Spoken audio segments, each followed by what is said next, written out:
Godinoota Oromiyaa keessaa godina sadii keessatti dhugumatti badhaasadaatu taa'ame soomana kana keessa ijoollee dorgommii quraanaa irratti tokkoffaa lammaffaa sadaffaa ba'an keessa yeroo gara godinaatiitti deebi'an simannaa isaaniif godhame keessatti taatee addaatiin arge. Akkaataa simannaan itti dorgomtoota quraanaa warra tokko hanga sadii bahe kanneen itti simataman waan hedduu takka nama ajaa'ibsiisu taatee godinoota sadiin kana keessatti taa'amerra. Kabiraa waa'ee Liibiyaati. Akka nama takka rakkoon argini surree gurguddaa nama shaggalchu godhatanii raapparii ajaa'ibaa kana taatanii asfaaltii gubbaa yaatanii iPhone surakke. Waa'ee Liibiyaa hidhata qaba Awurooppaadhaan walii hidhata qaba. Yeroo waa'ee Liibiyaa kana dubbatamu nama hedduus gartee mufachiisuu danda'a. Akkasuma immoo dirqama sagalee walii ta'uullee bakka qabnutu jira. Viidiyoon kiyya kun nama hedduu mufachiisuu danda'a. Keessattuu ijoolleen teenya gartee kan biyya keessa jiran kan gara Awurooppaa kana deemuudhaaf yaada qaban amman tanayyuu kumni hedduu akka harka dallaalaa jiran kumni hedduu akka gartee mana haadha abbaa qabsiisanii mana dallaalaa jiran shakkiin hin jiru waan ta'eef akkasuma dararraa ijoollee Liibiyaa irratti deemaa jiruu fi yaada wal falmisiisaa asirratti deemaa jiru namoonni hedduu fakkeenyaaf waa'ee Liibiyaa kanarratti keessattuu gartee namoota akka silii kun faa yeroo inni TikTok irratti dubbatu hedduu viidiyoo namni mummureetiin facaasu argaatiin jira. Kana irratti illee yaada dhuunfaa kiyyaatiin qaba. Nabra Mobaala biraa hiba gara deebiidhaan gara chaanaala kiyyaa dhuftan isin jira. Jalqaba irratti mee waa'ee ijoollee Liibiyaa kana takkaa lama waa dubbadheetiin jira. Isin amma ijoolleen Awurooppaa jirtan kun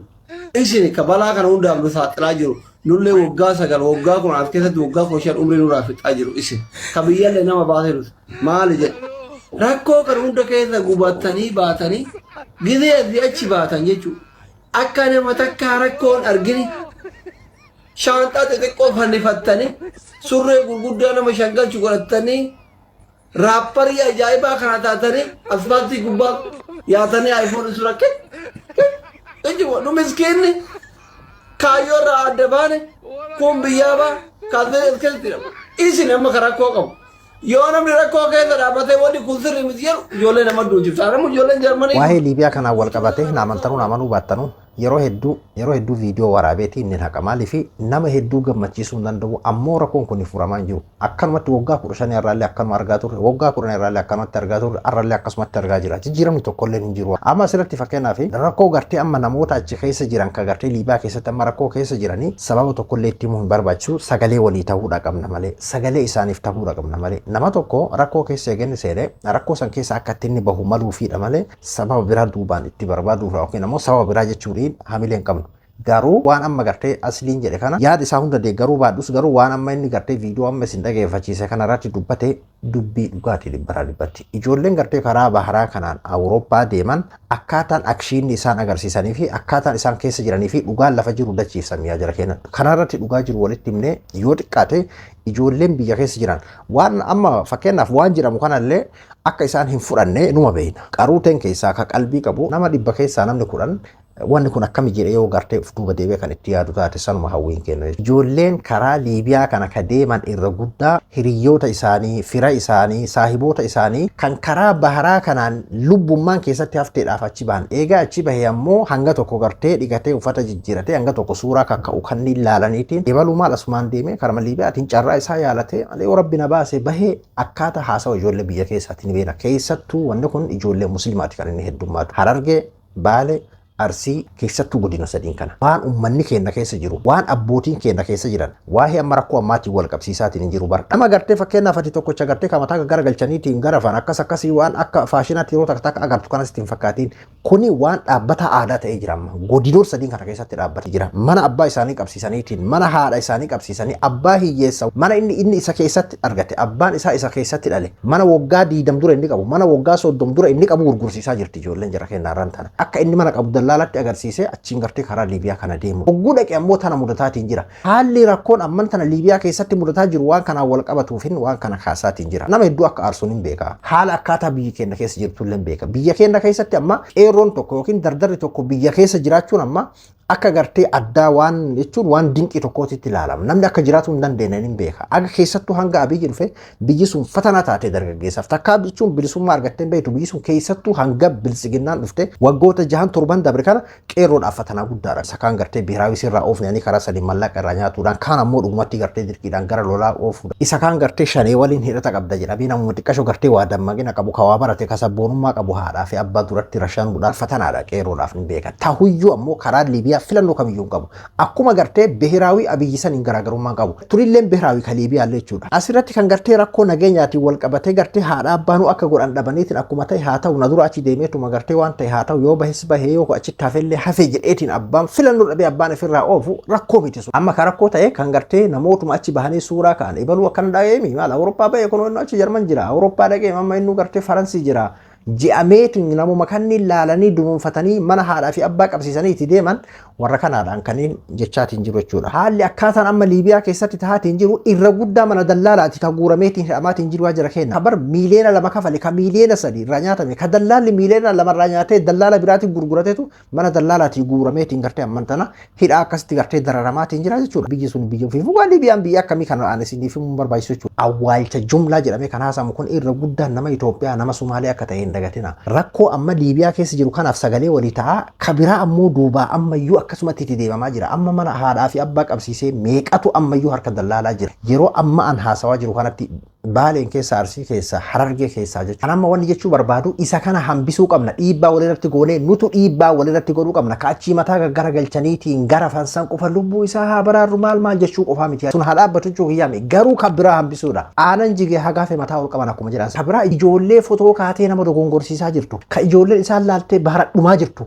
Warra Awurooppaa sanii fi ijoollee biyya keessa jirtu. Ijoollee achi keessa rakkataa jirtu kanaami. Kana sagalee walii ta'uu malee waan biraa jechuun hin danda'amu. Warri achi bahan kun guyyaa takka dhugaa dubbatanii jiranii guyyaa takka achi bahanii warri achi bahee Awurooppaa keessaa suuraa kaatu waggaa 10 jirti abbaa isii kamana guutaa kan keessa jirti bara hundi wal bahee miyaa jira kenna. Ijoolleen sunni maaliif gabbaanii dhugaan himne ijoollee bishaanii dhumaa jirtu kanaaf maaliif gartee dhugaa jiru maaliif hin himne ammoo ka biyya jiru kan ammayyuu karoora Liibiyaa mataa isaa keessa jiru iyyuu waan kana haa hubatuudha karoon kenna malee ijoolleen Liibiyaa keessatti rakkachaatiin jirtan isiniif dhimma lubbuuti malee isinirratti dhimma waa'ee rakkoo akkana kana haasa'u isiniif hin malu isinin ilaallatu waan kun kabiraa obboleeyyan keessan kabiraa akka isinitti hin dabalamneefidha. Haga tokko umriillee nama dogongorsiisa namni gartee yeroo waggaa 18 wahii kana waggaa 18 19 20 22 23 kanatti iccitimmaa waa'ee biyya namaa kuni nama kennaaf icciti waa'ee biyya namaa kuni yeroo kana jedhu filleen anallee dabalateeti beeki jannata siyaa biyya namaa kana jechuudha. Ijoolleen biyya keessa jirtan xiqqashumamee sammuu keessan xiqqo dammaysa akkaataa maraatuma amma waa'ee suuraa ka'uudhaa fi nama achi jiru kana laaluu qofa osoo hin ta'in xiqqashumamee waan kana odeeffadha. Amma mee fakkeenyaaf nama gartee Liibiyaa keessatti mataa gaggara galchanii guban kan gartee osootuman ajjeesan kan abbaan gartee waan itti kennu dhabeetiin osootuman du'u kakalee keessaa baasaniitiin gurguratan kan abbaan gartee mana itti gurgurateetiin eega mana itti gurgurate boodayyuu furmaata dhabee achitti du'u kabar abbaan mana irraa gurguramee abbaan mana tokkocha qabu san itti gurguratee haadhaa fi abbaan waan qaban itti fidhatanii akkasumatti lubbuun isaallee baatutu jira bar rakkoo namoota gartee Liibiyaa irratti gahu ka gartee lubbuu isaa haa baraaru waggaa 15 irraallee lubbuu isaa haa baraaru waggaa 10 irraallee lubbuu isaa haa baraaru waggaa 5 akkanumatti agarreemuti. Amma namootuma Awurooppaa jiran kana fakkeenyaaf doolaaruma ka waggaa 15 achi jiru ka waggaa 20 achi jiru doolaaruma 20 kiishaanii qabda 30 kiishaanii qabda jedhimee wanti inni dhagee fayyaa jijjiiramaa fi fakkeenyaaf carraa mukkurata carraadhaan achi bahe mee abbaba san boqonnaa fudhachiisee ka mana irraa gurgursiisan guu kan isin jedhu ijoollee nagaa takaayoo qaban takaroora qaban akkasuma gartee kan dhugumatti rakkoon itti jirtu yookiin ammoo rakkoo siyaasaatiin haa taatu jireenya ummaatii isaanii jijjiiruudhaaf baanii akkasumatti itti milkaan hafuura isaanii dho'ifatanii kuulii isaanii dalagataatiin jiran kan ofii isaaniitillee jiraataa jiran maatii isaanii saga danda'anii jiraachisaa akkasumatti hatta saba isaaniitiyyuu sagalee ta'a saba isaaniitti jiraachisaa jiran kanan dabalatuan irra guddaa ijoollee teennaa gartee kan Awurooppaa kana keessa jiran mee akkam keessa jiran akkami kamti argaatiin jiru yaa jira kenna. Ijoolleen biyya keessa ka wanta akkam beeyne ka kiishin akkamii namni sun akkami mee maalii maal ka jechuu hin beeyne bar kanummaan gartee silaa kaayoo qabu ka kuulii sa'a 12 sa'a gartee 8 dalagataa jiru sun iyyuu jireenya ofirraa jijjiiruu waan jedhu jireenya biraa jijjiiruun hin jiru beeke kanallee qalbimatti ofii warra biyya keessa Awurooppaa dhaqanii badhaadhuu barbaadanii jechuudha. Suura maka'uu sanii fi surree uffatuu san yoo taate malee jiraachuu yoo taate malee jireenya jijjiiruu fooqii ijaaruu maaliin hin jiru yoo guddatee mana wayii akkas haarii akkasii magaalatti ijaarate biyya san dhaqee waraqaa argatuudhaaf fatanaa meeqa waggaa 10-15 taa'ee meesoo bahaa jiran warra Awurooppaa jiru amma fakkeenyaaf ijoolleen karaa baharaatiin deemte kun dhugaa jiru maan himina haala keessa dabartan san dagattan karaa kana yeroo gartee gaaza dhugaa gammoojjii Liibiyaa kana keessa deemtan gaafa akkasii gartee madaansi keessatti hafe miidhaan gaafa san osoo akkaataan itti Liibiyaatti miidhaan sirra gahe barahaa kana keessatti beelaa fi dheebuun tumaadhaan sodaachisaan cinqamaan bishaan irratti gammoojjii Liibiyaa kana keessatti dallaala harkatti waan sirra gahe sammaa gadi baatee hin himin guyyaa mataa akka fakkeenya agartanii mee nama waan kana himu nama eegaa achi dhaqee ammoo akka inni yaada hin ta'iniif Awurooppaa irratti asin deebinaa rakkoo akkanaattu jira nuti gartee gaafa duraa mallaqa jira seenee dhufnee kuulii dalagatan kuulii armaataa ni beeyta armaataa dalaga sanuu nama dhiira dalagabe maal Awurooppaa fakkeenyaaf amma bar namni waa hubatu ni hubata ijoollee meeqa Awurooppaa kana dhaqxee fakkeenyaaf kan TikTok irraa akkuma gartee namoota Itoophiyaa keessa jiranitti kataaptaabiin jiraataa jirtu kan gartee abaabota akka darbaadhaan gartee geemiidhaan jiraataa jirtu mee kanarraa iyyuu bar silaanan waa hubatu ni hubata ijoolleen biyya keessaa bilisiin gowwoomatina warra gartee isin dura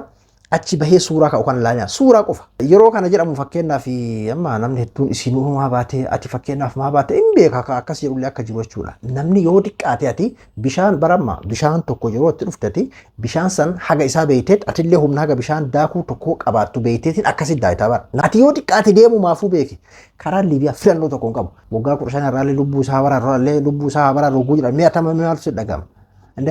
namni akkamitti azaaba akkanaa kanatti deema carraadha jira carraan akkanaa eessa jira lubbuu fi azaabatti oofaa jechuudha kanaafuu yaa jira kenna waa'ee Liibiyaa kanarratti namni